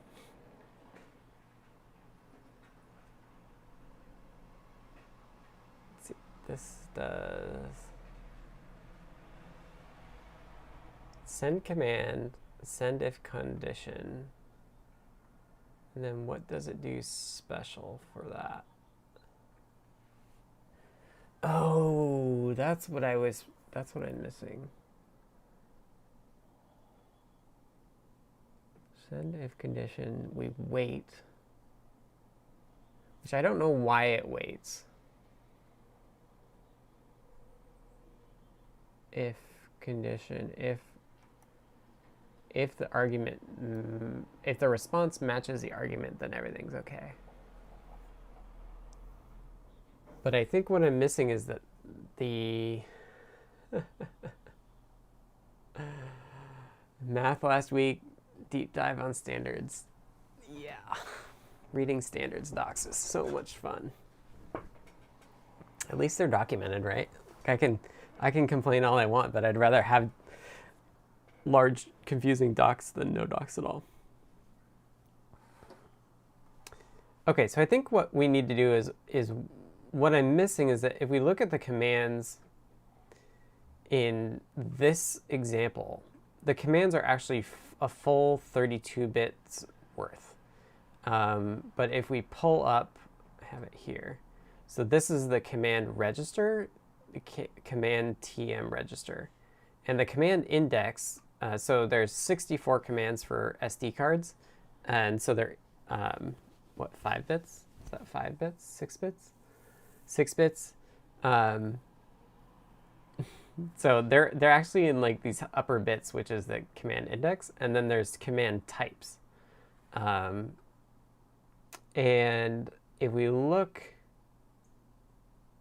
I've been experimenting with the SD card module in CircuitPython, but it stops the code if there's no card in the reader. Is it the CircuitPython code? I might expect you to check usually there's a card present, or I forget what it's called. Usually there's a pin that you can check before you do that, so that might be why. It expects you to make sure there's a card there first. It should raise an exception though. If it doesn't raise an exception, then file a bug. If it hangs, just like waiting forever, then file a bug, please. Okay, so I think the missing piece here is that if we look back at the commands, they actually have more bits set than just the command itself. And so what we've got to figure out is how we want to manage that in our world. And so I think what these bits here are, the 1, 2, 3, 2, 3, is the response type. So if we look at this, bits 16 and 17, which are the kind of the 3 and then 4 zeros to the right of it, we can see that if it's set to 2, which it is in this case, then it gets a 48-bit response, which we are currently ignoring or we're not setting correctly. So I think let's just simplify it briefly. Although, actually, you know, I was thinking of doing a macro or an enum. So let's do type def response type SD response. And I'm actually going to make these not match the registers, but match the SD card spec. And then internally, I'll map the values from the SD card spec into the register values. So does that make sense? Maybe it doesn't make sense. The other way we could do it is, because it's consistent for all the commands and we know what the commands are, we could just decide to store it all internally. And we're on a 64-bit machine, so I was like, oh, maybe I'll just use UN64s. I could just have a bit mask of like all the ones that are a particular type. Yeah, maybe I won't. I don't want to have to pass it in every time because that risks mismatching the command with the response type. So maybe what I do want is like a static or not static, just like a const uint64 of R2 responses. And this is equal let's just look at the spec. Where's my spec? So I think it's in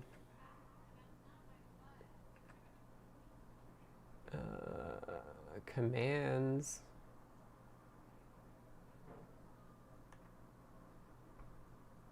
Spy mode, I don't want spy mode. Card registers, I went past it.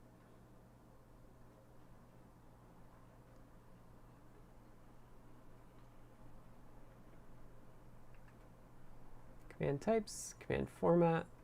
It's in not that table. This table, this response. So I think the most common response is, I guess I could just do them.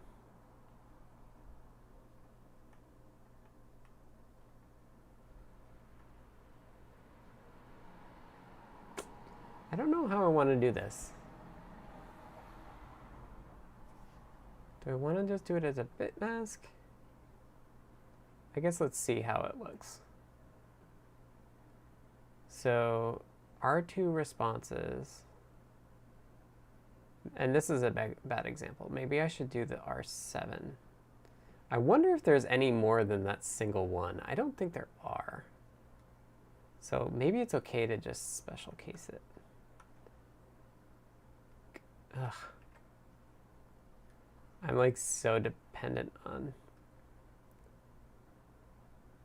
in response to command 8. So let's just hard code command 8. We'll deal with this later. So we can say in send command board with response type. And we're going to say if command equals MMC, oh no, it's SD send if condition. Then we're going to say response type equals 0. Did I enumerate it? I think I might have. Which would be the control status response type.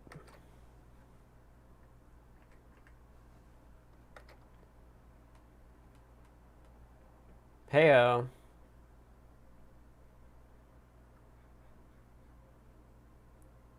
We have an enum for it. Let's not use that though. That type is kind of unwieldy. So let's go back and say by default we'll say no response, and if it's condition, then we'll do 48 bits.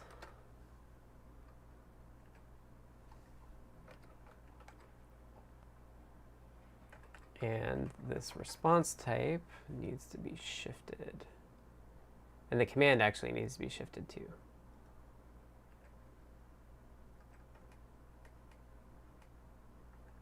Position.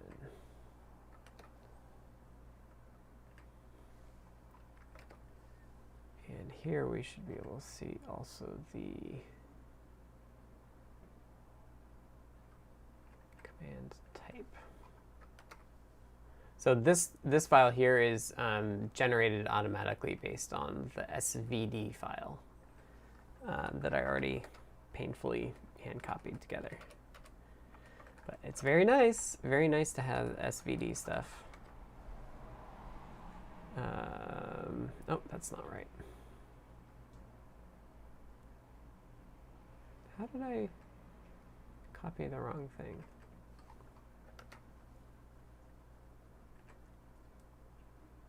Type position. That. Okay.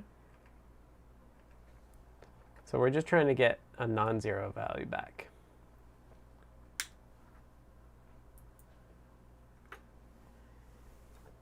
Yes, I like the command response shifting.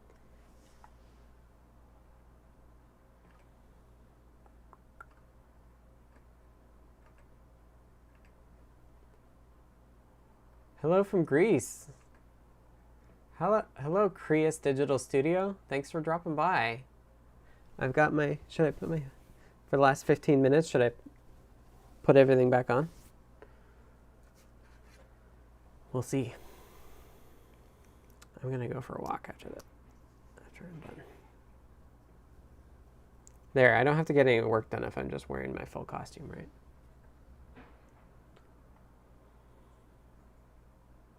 Oh my goodness, where's the time gone? I know. Not SD cards, I'll tell you that. I'll take a break this weekend and come back renewed, especially if I get the Pi. I'm going to want to get it going. The new Pi Zero.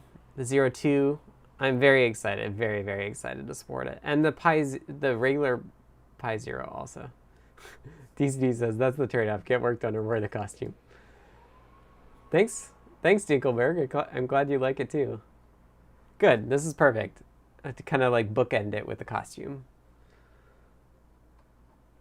Okay, we synced and we still got 0 back. One thing that crossed my mind that can be really nice, I'm not going to walk in the costume. It's been very rainy here. This costume would not hold up in the rain. Although it's not raining right now, which is nice. So we still didn't get anything back. I wish maybe I should order. I think they have things that you can stick in the SD card slot so you can introspect or like keep track of the pins. Probably should do that so I can use a logic analyzer. That's probably worth it. I wonder if Adafruit has it. I just made an order yesterday though, so if I order it now, it's going to be kind of a SD card. Like there's this extender thing. It's just not quite what I want. 3-volt breakout. Forecast is dry for a bit. I'm not. The design guide white paper is pretty cool. Is that a good resource?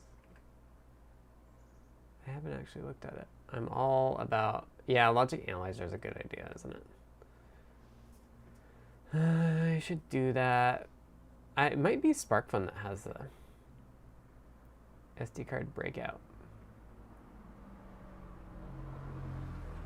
I wouldn't mind ordering that. I wonder if they have any Pi 02s still.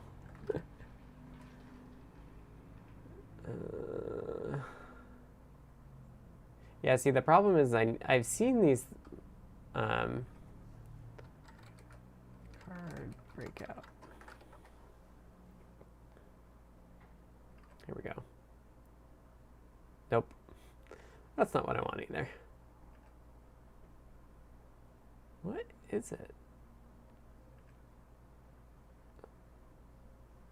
I want something I can stick in the micro SD card slot.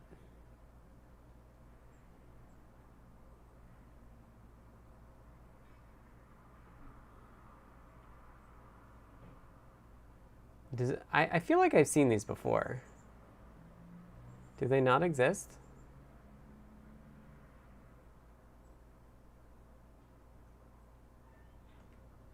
Like,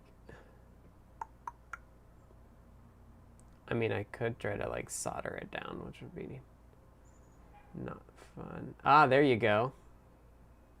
It is a SparkFun thing. Okay. What product number is it?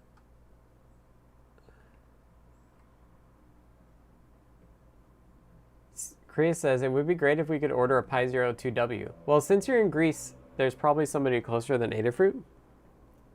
Adafruit put some in stock earlier today, or yesterday. So I ordered one yesterday and it's coming. Micro SD sniffer. That's what I want. Let's see. It doesn't have great reviews. View what the spy traffic is doing.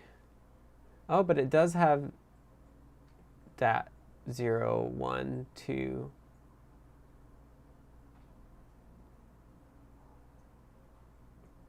Weird.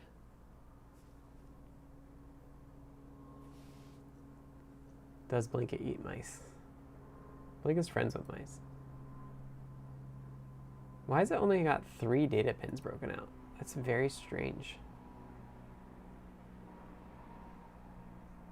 Is that why it's not rated?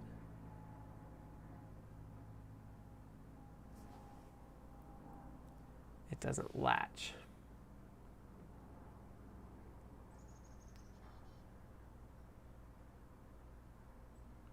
I have a header.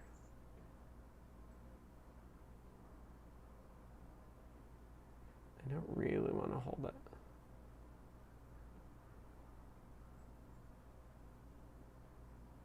Does it look like it should latch? Have a good one, Minnesota Mentat. It does kind of look like it should latch, but it's maybe not. Ah, Timon saying the Pioneera's SD card connector is quite easy to solder to. Yeah, we could do that. Is it easier than this one? I have to dig out my Pioneer. I know what box it's in, but I don't have it on my desk. Naradoc got a 02 from Pimaroni. Nice. It's hard to find all Adafruit products in Turkey. We often end up ordering clones for many electronic stuff from AliExpress. That's a bummer. Are you able to order from DigiKey? DigiKey does pretty good international shipping, I think. Definitely not easier than a full breakout. The missing DAT3 is weird. I agree.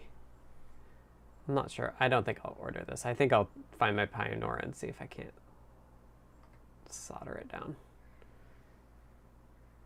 If it's a thin PCB, it probably frays a little at the edges. Yeah.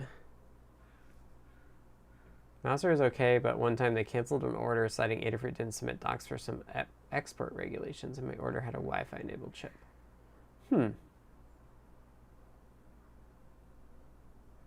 I think Adafruit is able to do all the export stuff, but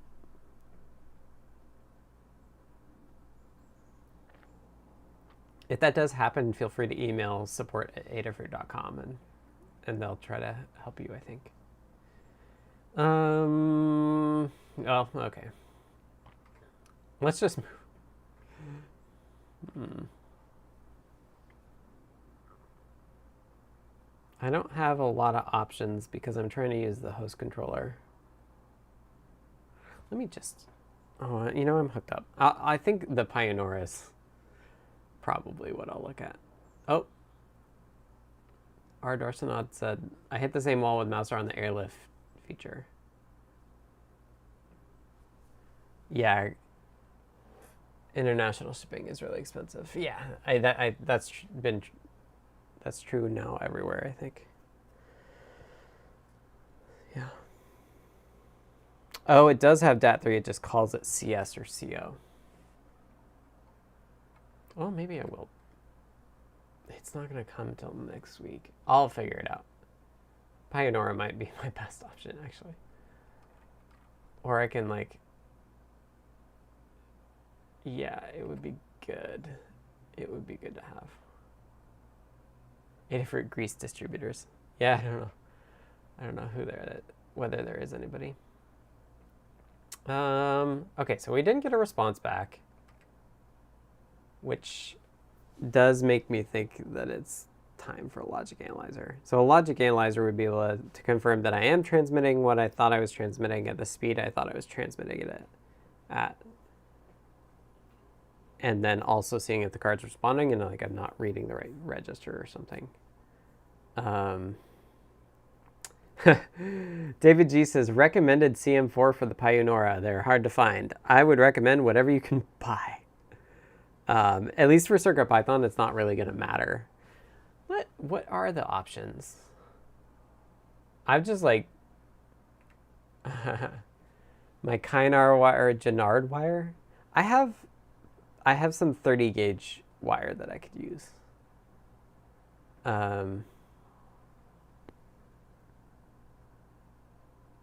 JP says, trying to compile the CircuitPython locally on Windows WSL compiles fine for the QT Pi RP2040, but I get a weird error for my board.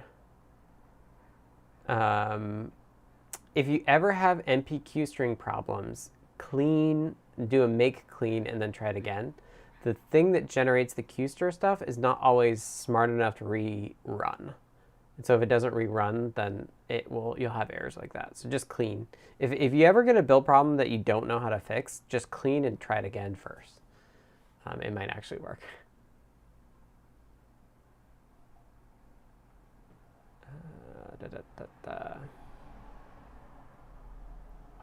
But yeah, let's look.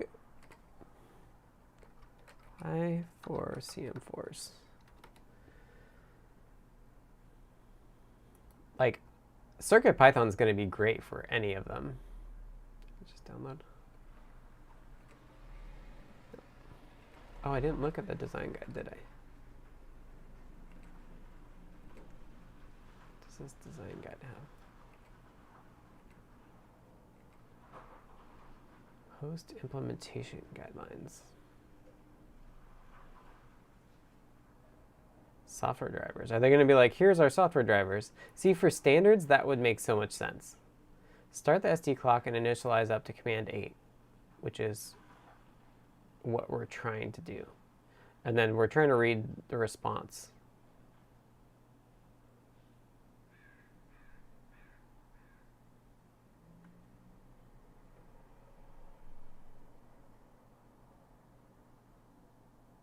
Like,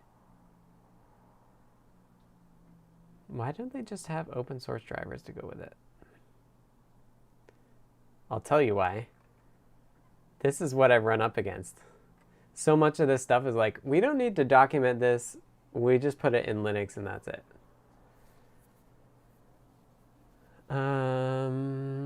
Let's see, I missed some of the chat. Should be fine with 26 gauge too. It's a 1mm pitch. I made the pads wide and long. Oh, awesome. I'm like totally down to do that. And I'll just solder it to like some of the other headers. That's going to be great. A great reason to get that out. Are you planning on dealing with CM4s with and without onboard flash? I am. You're looking at SD Express though. That's newer than the standard that uses PCIe, not SDIO. Yeah. I hate when Linux is the only reference implementation. Yeah. We do not have the CAT S740 license from the supplier. Hey, Corky, you should forward that email to support if it's been recent. Support at Adafruit.com are the folks that can settle that out for you. It is better than nothing, I give you that. I wanted to see what the options are for modules. If it was like relatively recently, I would email them too to just see if they've had that issue.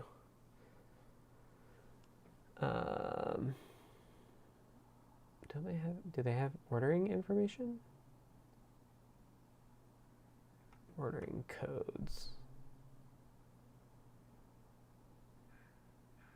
I do like the module interface. It just would be good to verify that it's like pushed down correctly, which bothered me. Oh, so this is one SDIO 2.0 CM4 Lite. Right, so the Lite version is what is the version without the onboard eMMC, which I think is this chip.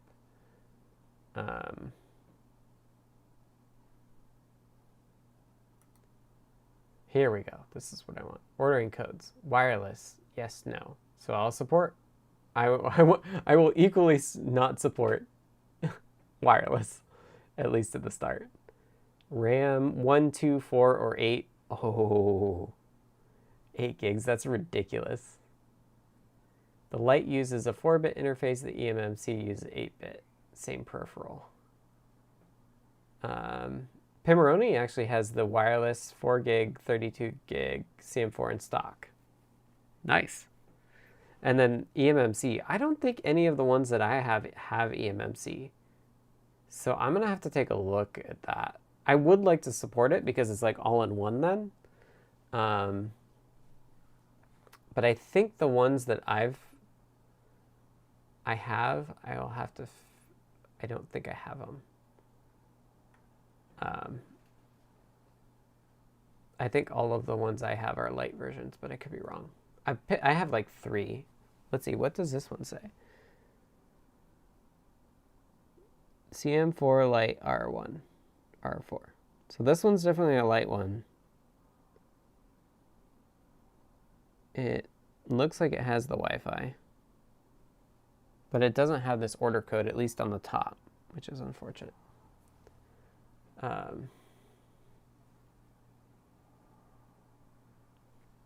Anyway, so yeah, I intend on supporting all of the CM4s, and like they're all gonna be like, I'll say it now and be like, a gig of RAM is perfectly fine for CircuitPython, and like the Pi 2W will only have half a gig.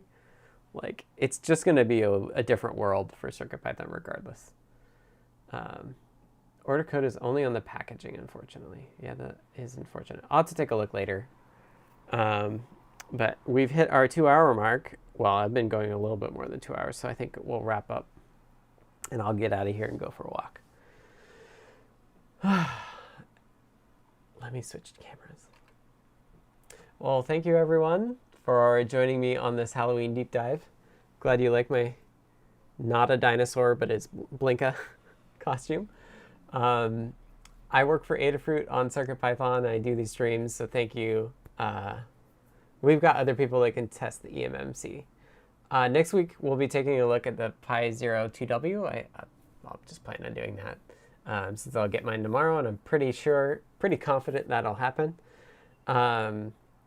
So we'll continue this Raspberry Pi saga. Hopefully I'll make some progress on the SD cards.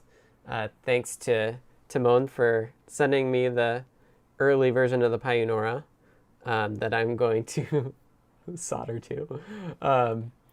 It should be really cool if you want to follow along. I do push all my code to my GitHub.